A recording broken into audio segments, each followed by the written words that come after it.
یہ لڑائی جو ہے فلسطین اور اسرائیل کے خلاف جو لڑائی ہے وہ افراد کی لڑائی نہیں، وہ قوموں کی لڑائی نہیں ہے، وہ لڑائی دراصل آکوپیشن کے خلاف لڑائی ہے۔ ان میں کون لوگ ہیں؟ وہ ان 75 سالوں میں جو لوگ مارے گئے ہیں انہی کے بچے ہیں، یتیم بچے۔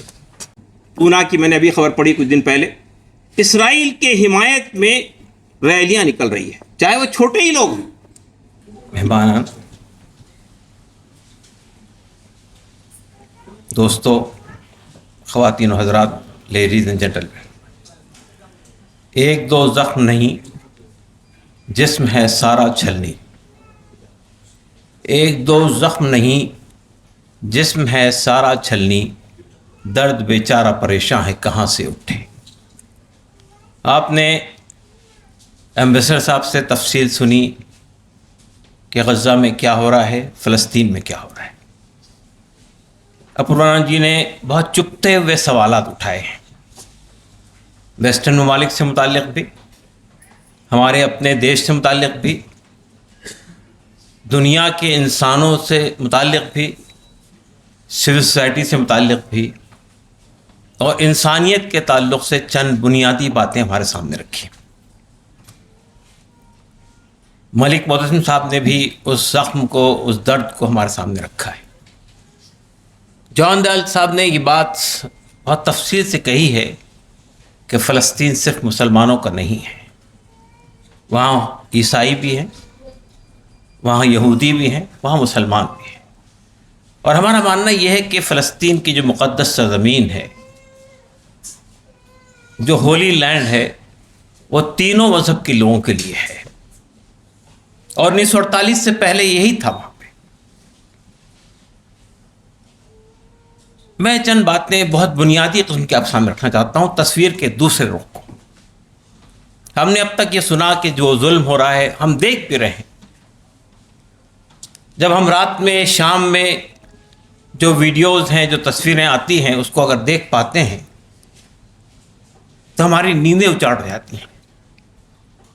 جس طرح چھوٹے چھوٹے بچے سسک سسک کے مر رہے ہیں، جس طرح پانی نہیں ہے، بجلی نہیں ہے، بلکہ ایک لمبے عرصے سے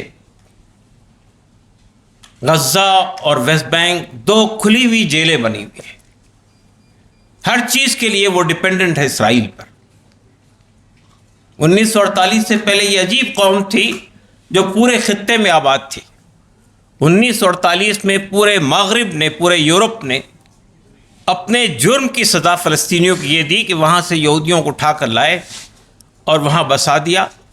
اور یونائٹڈ نیشن جو اس لیے بنایا گیا تھا کہ انسانوں کے درمیان یا ملکوں کے درمیان جو ظلم و زیادتی ہوگی تو وہ انصاف فراہم کرے گا، اسی یونائٹڈ نیشن نے اس بات پہ دستخط کر دی کہ یہ جو فلسطین ہے یہ اسرائیل اور فلسطینیوں کے درمیان تقسیم ہو۔ 3367 کی تقسیم ہوئی، لیکن آج وہ تقسیم کہاں سے کہاں پہنچ گئی وہ آپ کے سامنے ہے۔ میں اس تاریخ میں نہیں جاؤں گا، میں آپ کو یہ بتانا چاہتا ہوں، تصویر کے ایک دوسرے رخ کو بتانا چاہتا ہوں۔ وہ یہ رخ ہے کہ مجھے یہ کہتے ہوئے ایک طرح سے مسرت ہو رہی ہے۔ آپ کہیں گے اتنے غم کا ماحول ہے، آپ مسرت کی بات کر رہے ہیں۔ میں مسرت یہ ہو رہی ہے کہ یہ جنگ اسرائیل ہار چکا ہے، اور اسرائیل کے بڑے بڑے دانشور اور یورپ کے بڑے بڑے انٹلیکچوئلز یہ بات کہہ رہے ہیں کہ سوشل میڈیا کی جنگ ہم ہار چکے ہیں۔ سوشل میڈیا نے جو نیریٹو سیٹ کر دیا ہے فلسطینیوں کے حق میں، اس کا مظاہرہ اگر آپ کو دیکھنا ہے، میں ابھی 1 مہینہ امریکہ میں رہ کر آیا ہوں، اسی درمیان یہ جنگ شروع ہوئی تھی۔ کوئی ویکینڈ ایسا نہیں تھا جس میں ہزاروں لوگ نیو یارک کی سڑکوں پر، شکاگو کی سڑکوں پر، ڈلیس کی سڑکوں پر، فلوریڈا کی سڑکوں پر، لاس اینجلس کی سڑکوں پر، واشنگٹن کی سڑکوں پر نہیں نکل رہے تھے۔ اس میں صرف فلسطینی نہیں تھے، اس میں صرف مسلمان نہیں تھے، اس میں کالے بھی تھے، اس میں گورے بھی تھے، اس میں امریکنز بھی تھے، اس میں یہودی بھی تھے، یہودی ریبیز تھے، اور وہ کہہ رہے تھے فری فری فلسطین، یہی نعرہ لگ رہا تھا۔ اور پھر آپ نے یہ دیکھا ہے ہمارے ملک میں، جب مجھے یہ سن کر وہاں سے یہ خبر ملی کہ یہاں پر ایک مظاہرہ کرنے کی کوشش کی گئی جنتر منتر پہ، تو مظاہرہ نہیں کرنے دیا گیا، پروٹیسٹ. ہماری حکومت نے جو یہ کہتی ہے کہ ہم اس معاملے میں ہماری پالیسی نیوٹرل ہے، ہم دونوں کے پکش میں ہیں یا دونوں کے ساتھ ہیں، اس حکومت نے جنتر منتر پہ جہاں پہ ہم لوگ ہر وقت پروٹیسٹ کرتے ہیں مختلف معاملوں میں، وہاں پر اگر لوگ پروٹیسٹ کرنے گئے تو وہاں سے لوگوں کو اٹھا کر گاڑیوں بند کر کے اٹھا کے لے کے چلے گئے. اور مجھے یہ دیکھ کر تعجب ہوا کہ وائٹ ہاؤس کے سامنے جو مظاہرہ ہوا، آپ اس کو اٹھا کر دیکھیے کتنا سمبولک مظاہرہ ہے کہ وہاں چھوٹے بچوں کی لاشیں ہیں، وہاں پر چھوٹی چھوٹی گڑیاں رکھی گئی ہے اور بچوں کو ڈپکٹ کر رہی ہے. وہاں پہ یعنی بائیڈن کے خلاف نعرے لگ رہے ہیں.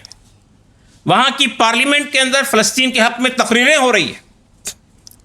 وہاں پہ بھی کل الہن عمر نے ایک پروپوزل، ایک بل پیش کیا ہے کہ جو 320 کروڑ کا ڈالر کا جو پیکیج دیا جا رہا ہے اس کو روکا جائے. میں وہاں سے لندن آیا، ابھی آپ نے سنا ہوگا دنیا کا سب سے بڑا مظاہرہ، سب سے بڑا پروٹیسٹ اگر کہیں ہوا تو لندن پہ ہوا ہے.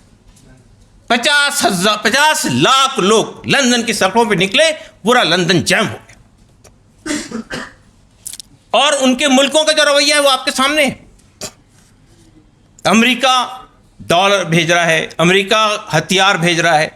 سب سے پہلے اسرائیل کے اس آتنکواد کے حق میں حمایت کرنے کے لیے امریکہ سے بائیڈن آئے، فرانس سے میکرون آئے، اور برطانیہ سے، یو کے سے سونک آئے.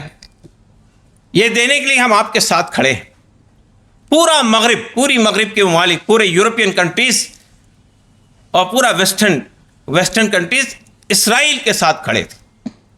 کل مجھے یہ دیکھ کر بڑا تعجب ہوا کہ پہلی بار کینیڈا کے پرائم منسٹر نے سیز فائر کی اپیل کی اور ایک امریکی جو اس تحریک میں آگے ہیں انہوں نے کہا یہ جنگ ہم جیت گئے، یہ جنگ ہم نے جیتی ہے. حماس تو وہاں لڑ رہے ہیں، فلسطینی تو وہاں لڑ رہے ہیں، لیکن ہم نے جو سڑکوں پہ نکل کر ان کے حق میں آواز اٹھائی، آج دنیا مجبور ہے ہماری آواز سننے کے لیے. امریکہ میں لوگ علل اعلان یہ کہہ رہے ہیں کہ بائیڈن ہم تمہیں اگلی بار ووٹ نہیں دیں گے، اگلی بار ہمیں ووٹ نہیں دیں گے. یہ عوامی طاقت ہے. آج کی اس ڈیموکریسی میں سب سے بڑی طاقت عوام کی ہوتی ہے، حکومتوں کی طاقت نہیں ہوتی، ہتھیاروں کی طاقت کوئی طاقت نہیں ہوتی ہے. اگر ہم باہر نکل کے آئیں، میدان میں آئیں، ہم نے یہ جنگ جیتی ہے. ہندوستان نے 1947 میں ہتھیاروں سے نہیں جیتی ہے. ہم نے نان وائلنس کی تحریک گاندھی جی نے چلائی تھی، اس ملک میں عوام نے چلائی تھی. کتنے لوگوں نے قربانیاں دی تھی اور اس کے نتیجے میں ہم نے یہ جنگ جیتی تھی. تو عوام کی طاقت ہی اصل طاقت ہوتی ہے، پبلک کی طاقت ہی اصل طاقت ہوتی ہے. میں عجیب و غریب مناظر دیکھ رہا ہوں جب ہم وہاں کے ویڈیوز دیکھتے ہیں. بچہ دم توڑ رہا ہے، ماں دم توڑ رہی ہے، لیکن الحمدللہ جو کچھ ہوا ہوا. ہم نے یہ جنگ لڑی ہے، ہم لڑ رہے ہیں، اپنی آزادی کی لڑائی لڑ رہے ہیں. کسی کو پریشانی نہیں ہے. یہ جو کہا جا رہا ہے کہ حماس نے آفت لا دی ہے پورے فلسطینیوں کے اوپر میں، آپ یہ بتائیے مجھے کوئی ایک آدمی فلسطین میں، اتنے فلسطین میں نمائندے کھڑے ہیں، پریس کے لوگ کھڑے ہوئے ہیں، وہاں سے خبریں بھیج رہے ہیں، کوئی ایک آدمی فلسطین میں ایسا ہے، چاہے وہ ویسٹ بینک میں ہو چاہے غازہ میں ہو، جس نے یہ کہا ہوگا کہ حماس نے ہمارے اوپر مصیبت لگے کھڑی کر دی.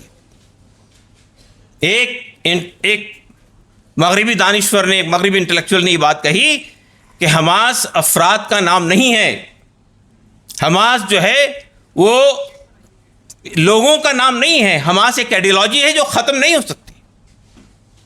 اور یہ جو آج القسام بریگیڈ کی آپ بات سنتے ہیں، وہ القسام بریگیڈ میں کون لوگ ہیں؟ وہ ان 75 سالوں میں جو لوگ مارے گئے ہیں انہی کے بچے ہیں، یتیم بچے. بریگیڈ میں کون لوگ ہیں؟ وہ ان 75 سالوں میں جو لوگ مارے گئے ہیں انہی کے بچے ہیں، یتیم بچے. جن لوگوں کو آپ ختم کر رہے ہیں، جن چھوٹے چھوٹے بچوں کو آپ چھوڑ کے جا رہے ہیں، وہ کل کیا بنیں گے؟ جن کے ماں باپ ختم ہو گئے، جن کا کوئی پرسان حال نہیں ہے. ایسے کتنے لوگ ہیں اس وقت فلسطین میں جن کا کوئی پرسان حال نہیں ہے. جب وہ بڑے ہوں گے، جوان ہوں گے، تو وہ کیا کریں گے؟ یہ جو لڑائی ہے یہ آکوپیشن کے خلاف لڑائی ہے. ہم ہمیشہ, دنیا کے لوگ ہمیشہ یہ بات کہتے ہیں کہ آکوپیشن, کسی بھی ملک پہ جا کے ناجائز قبضہ کر لینا یہ غلط ہے, اس کو خالی کرنا چاہیے.